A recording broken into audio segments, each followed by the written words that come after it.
कराची से खैबर तक ईद के रंग, कल के मेहमान आज बनेंगे मेज़बान। ईद के दूसरे रोज़ का प्लान भी रेडी, कहाँ जाना है, किससे मिलना है, तैयारी मुकम्मल।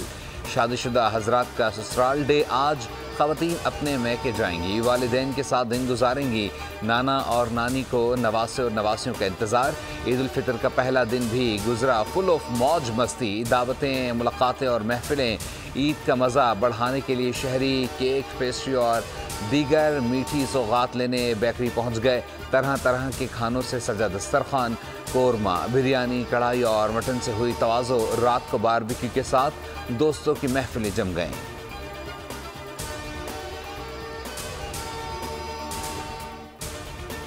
और भारत बांग्लादेश अफगानिस्तान में ईद उल फितर आज मनाई जा रही है। जामे मस्जिद नई दिल्ली और ढाका में नमाज ईद के बड़े इज्तिमात।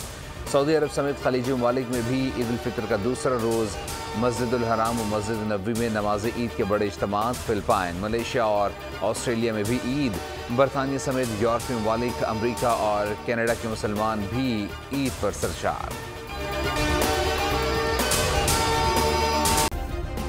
सब्सक्राइब करें और बेल दबाएं ताकि कोई खबर रह न जाए।